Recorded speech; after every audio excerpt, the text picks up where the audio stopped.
Right now, my signature program, Scribal School, is open for enrollment, but not for long. This is the robust program that will take you from knowing nothing or a little bit about hieroglyphs to reading the common text you're going to actually see in museums, online, and on trips to Egypt. And there's a very special bonus available right now for the first 25 people who sign up by Friday, May 15th. They'll get the special bonus Hieroglyph a Day planner. This planner is not available anywhere else. It's not sold separately. This is the only way to get it. So you'll want to check out all the details and grab your spot in Scribal School at scribalschool.com. Welcome to Voices of Ancient Egypt, the podcast for people who don't just want to learn about ancient Egypt, but want to understand it on a deeper, more meaningful level. I'm Melinda Nelsonhurst, an Egyptologist with a PhD in the field and years of experience teaching at the university level, working in Egypt, and training students around the world to read real ancient Egyptian texts. I've spent decades studying this civilization in a traditional academic setting so you don't have to, and so you can access knowledge that's usually locked behind academic walls. This podcast brings ancient Egyptian history, beliefs, and language to life, and shows you that learning hieroglyphs is possible, no matter your age, background, or schedule. So whether you want to read hieroglyphs in museums, on social media, or on your next trip to Egypt, you'll find the tools, stories, and encouragement to make it real right here. Let's hear the voices of the ancient world together. Hello, and welcome to the Voices of Ancient Egypt podcast. In this episode, we'll be featuring an interview with one of my students. This is part of a series I'm calling What's Working with Learning Hieroglyphs, where I interview students of mine to find out what strategies and tactics they're using to make tons of progress with hieroglyphs. These are real people with busy lives, commitments, and also a whole lot of unexpected challenges in life. And we're going to get down in the trenches with them and hear how they've been able to learn to read everything from common pharaohs' names to literature, letters, medical texts, and even the Book of the Dead. Let's jump in and hear what's really working for these real people. Thank you for joining me today, Juan. I have Juan here, who's a student of mine in the Scribal School, and it's great to have you here, Juan. Oh, thank you. It's very nice to be here. Great. I'd love for you to introduce yourself a bit and tell us a bit more about you, who you are and what got you to want to learn hieroglyphs. Okay, my name's Juan Jimenez. I'm a retired systems engineer. I grew up in New York City, right by the Metropolitan Museum of Art. And every time I visited, I always just went to the Egyptian area all the time, even as a child. And always been fascinated by Egypt. And a few years ago, before COVID, I was involved in a plane crash of all things. And I was burned pretty good. And Wow. When you wind up in a plane crash, it takes a long time to rehabilitate. It really does. So I was at home. Well, first of all, I was at the burn center and then a rehab and then at home. And I figured, what the heck? I got some time now. I will continue that, the Egyptian side of my interest.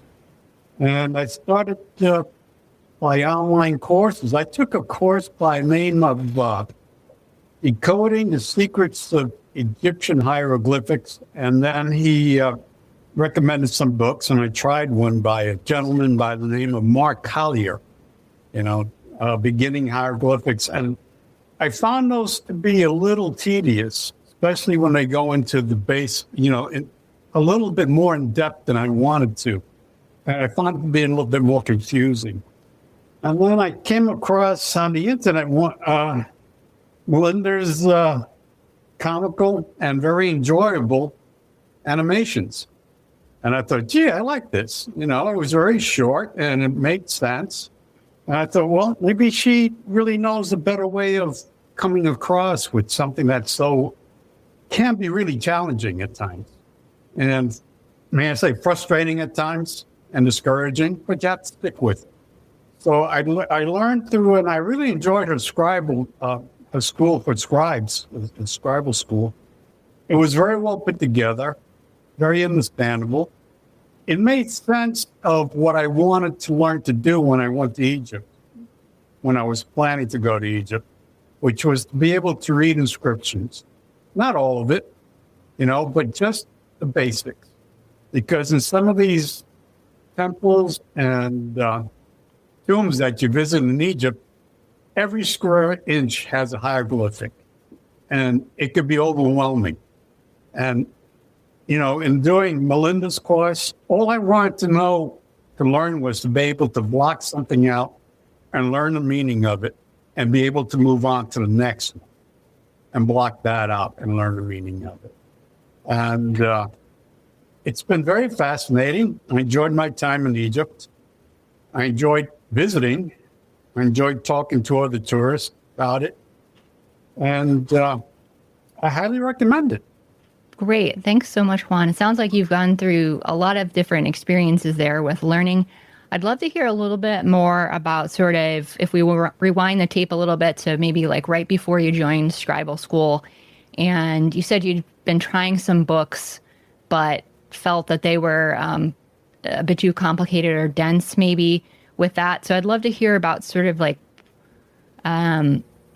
what changed for you when you joined Scribal School versus what you had been doing before that. Well, I enjoyed the follow-up lectures in the Scribal School. I enjoyed the questions that were posed because, of course, you have many students, I would think, have the same questions. And I enjoyed the interaction because that gave it a little bit more of a foundation than just looking at a book and thinking, okay, this is, a biliteral. Okay. How do I work that? This is a triliteral. How do I work that? As opposed to somebody actually sitting there or coming across in a lecture format and explaining it and letting you know how it flows. And why did the scribe use this instead of that? Because, in my own, background and trying to learn this hieroglyphics, one thing can mean many things. And you have to be able to look at it and during the translation, during the transliteral part of it, be able to set it up in a way that makes sense. So then you can go to the next step, which is the translation part, and have something you can work with. Mm-hmm. So, yeah, and that's why I found the interaction with the professor in the field of enormous value. Right. So it sounds like, from what you're saying, it's the lessons, but then also the more interactive part, like you were saying. So we have the private group, of course, for everybody in Scribal School where you can ask questions. And when we're having like a guided study plan going on, guided track, then we also have the calls, like you're talking about. So you can ask questions in those two different ways and interact with other people in the program as well as with me and get your questions answered. Sure.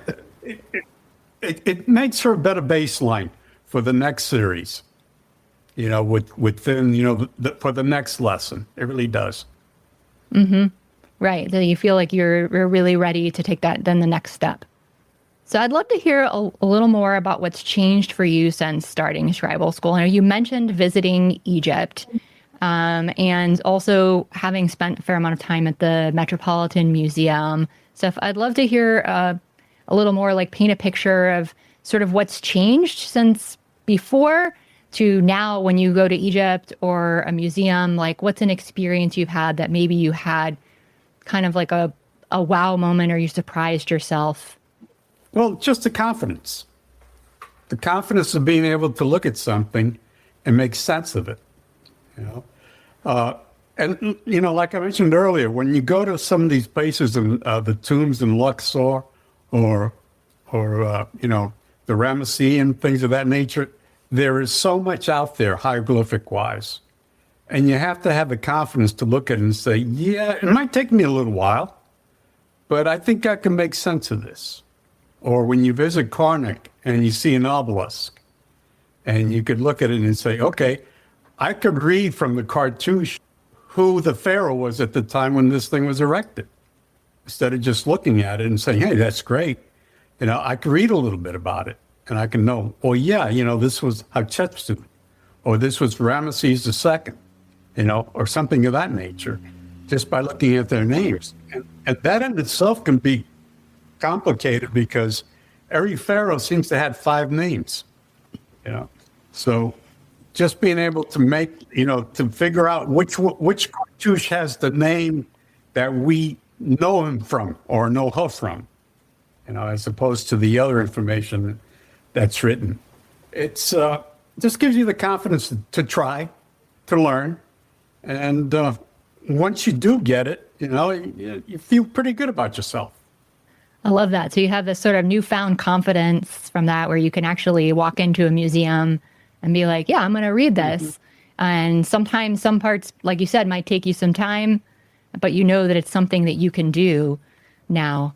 And I think you, if I recall correctly, I think you told me a story about reading some text for some other people in your tour group when you went to Egypt also. Oh, yes. That was one of my favorite stops, was the mortuary temple of Hatshepsut. See, my degree is in engineering, but I've always loved architecture. And that to me is the most beautiful architectural rendering of an Egyptian temple. I mean, it's just, post and beam construction. It's nothing special, but it was really very well done with the terraces. So I remember what I did was I would try and get away from the group, because, I just, my own spirit of adventure. So I was pretty much on my own on that. I left the group and I wound up in one of the wings, and I forgot which level of the terrace was. This beautiful temple has 3 terraces with these ramps going up to each terrace level. I think it might have been the 2nd level, but anyway, I was towards the end of one of the wings, and there was this one wall, and what caught my eye was a lot of the colors were still vivid on that wing, on that section. You could tell it just wasn't a dull, brown or gray. There was some color to it, and I was drawn to that. And I remember standing there looking at it and reading, her name, and reading the cartouches, and reading, the symbols for the head, which a festival, things of that nature. And this young lady who was part of the group nudged me and says, can you tell me what that means? And I go, yeah, that's a duck. It means sun. And then the circle next to it means Ra. So she's the son of Ra. And then below it is a cartouche that has her name.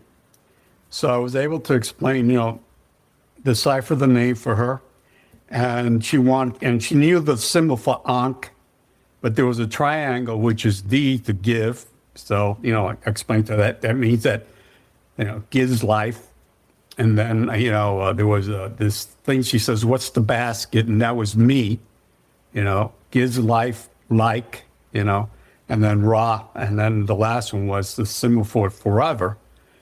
So as I was speaking to her, this other guy comes up to me and says, what does this mean? So I was able to explain to him what it meant. And, and then there was another question. And the guide came up to me, and he stood next to me, and he was answering questions, and I was answering questions, which is, to me, it was pretty neat. Not only did I get to see an engineering marvel, but I was able to read some stuff from it also. That's wonderful. And sounds like you became a bit of a superstar in the tour group there too.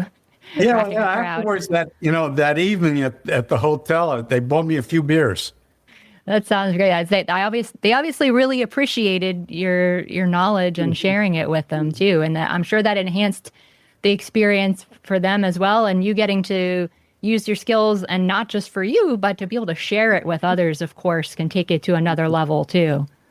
So yeah, that was an interesting part of the tour. And if anybody goes to Egypt, there's so many tours out there, but the one I was on, I felt was a little rushed. They just don't give you enough time when you go to these, different areas of Egypt. It's just, a whirlwind almost. And if you can find more time, I would highly recommend it. Yeah, they do oftentimes go by pretty quickly. for sure. So sometimes I hear from people who are thinking about learning hieroglyphs or thinking about learning Scribal School, but they're really concerned that it's going to be too difficult for them, especially if they have tried, for example, books before, like you were talking about, and they feel like they really didn't get it from that. And so they're not sure if they should really give something like this a try. They're worried about it not working. And I'd love to hear what you would say about that and sort of how you overcame that challenge and what you would tell somebody who's worried about that. Well, when I started this, the Scribal School, I had already done an online course, and I had tried books, and like I said it earlier, I came across the illustrations, which I loved. Especially when it just explained by the drawings on your format online, where you had the characters and the cartoon characters, and you were explained that way. I took that and I said, well, heck, that's an easy way of explaining it. Let's try, Melinda's course. And it's not from when I look at it, it's not, getting your feet wet head first type of thing. It's small steps that lead on to the next series within, the format. And you learn the initial, you talk about it, there's interaction, you feel good about what you've learned. If you have questions, there's always capabilities of follow-up. There's always capabilities of learning a little bit more why. And then you move on to the next one. And those are the small steps that I think build a confidence for you to finish the course and do more. I love that. I think you pointed out a few really important things. Like you said, it's that, not being thrown in the deep end, so to speak, or like you said, getting your feet wet head first and taking actual reasonably sized steps. Because I think that is one of the things I was just thinking about this yesterday, actually. It's one of the things that people run into so much when they try to learn from a lot of sources is that it just jumps ahead really fast. And instead of taking those reasonable steps. And then, like you said, of course, there's always the support too. So if you do have questions or you run into something you're not sure about, you have extra questions, you want to know why something it is, then you have that option to do that. Whereas, with a book, for example, you're just stuck with what's on the page. You can't ask, right? Yeah. Or go any deeper on it there. And you could also, in the Scribal School, is you set up groups of your own that you could ask questions to. There are others out there that have the same interest and may have the the same fears or the same stumbling blocks that you have. So it's something that there's always help out there. Absolutely. It's a great point. I think the community is so important, knowing that you have other people who are working on it and you can talk with them. Some people sometimes, become friends through there. And oftentimes when people ask questions, other people in the group get to them, answering them even faster than I do. So, and everybody's also got a little bit different things to contribute. So it's a wonderful mix of interactions that go on in there. It is. And you look forward to it. It's not a book that you have to open and you say to yourself, gee, I don't want to do this. You look forward to it. Yeah, that's a great point. There can be such a big difference in that way in terms of your motivation as well, right? Mm-hmm. Sure is. And, also, I just have to say that I enjoy the instruction. I think you've done a wonderful job putting it together and the way you formatted it to students who are learning this. It's a very well done, in my opinion. Oh, thank you. So as we wind down, I know there's going to be some folks out there who are thinking about joining Scribal School coming up soon, and they might have a lot of questions or hesitations. They're feeling unsure about it. They're evaluating their options, and just like, I'm not sure if it's a good fit, or maybe they feel like, I'm not sure right now is a good time, or something like that. And so I wanted to know what would you say to somebody who's thinking about joining Scribal School and they're on the fence, they're just not sure if it's the right move right now? Well, let's say you put it off for 6 months or a year or whatever. That's a year or 6 months that you could have done something. That's my way of looking at it. And in many ways, my feeling is this: you never lose when you invest in knowledge. I don't think you do. That's just my opinion. I mean, I'll tell you another quick story. My grandson and myself, we attended the thing called it was called the Horizon of Khufu, and it was done with, and it goes around to different cities, and it was done through I forgot what they call it. It's all visual. It's that mask they put on your face over your eyes. I forgot what they call that. But anyway, like a VR thing. Yeah. Yeah, and it's a wonderful experience. It really is. And if you're thinking of Scribal School or something, and that goes, and that's available in your town. It could be a museum. It could be, that might sponsor it. It's really worthwhile to go. It really is, because it might give you a little bit of a better understanding as to what, ancient Egypt is all about. And it's really well done. And the same thing happened as in Egypt was when you walk into the showing prior to that, they had these huge placards, and they showed the Egypts, the Great Pyramid, and it also had Khufu's name in hieroglyphics on the bottom of it. And my grandson pointed to it. Oh yeah, well that's his name. And I was able to explain, okay, that's how it is.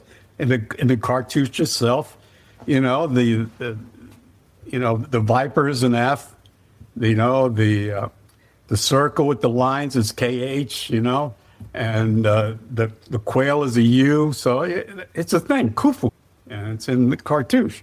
And he says, "Gee, Grandpa, you know that?" I go, "Yeah, I know that."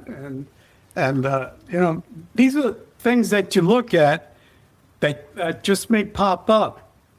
I mean, just for myself, if I see a sign somewhere and I've got the time, I'll sit down and I'll start to translate it into hieroglyphics just for the heck of it. Especially if I'm bored, not doing anything. And it's just something that you could just add to your resume of knowledge. And I wouldn't hesitate. I love that. And I love that you got to share that with your grandson. That must have been quite a proud grandparent moment. Well, maybe he'll look at me and says, he's not so dumb after all. Well, thank you so much, Juan. It was a pleasure speaking with you. Thank you for being on the podcast today. I look forward to seeing where you go from here. Thank you. It's been a pleasure.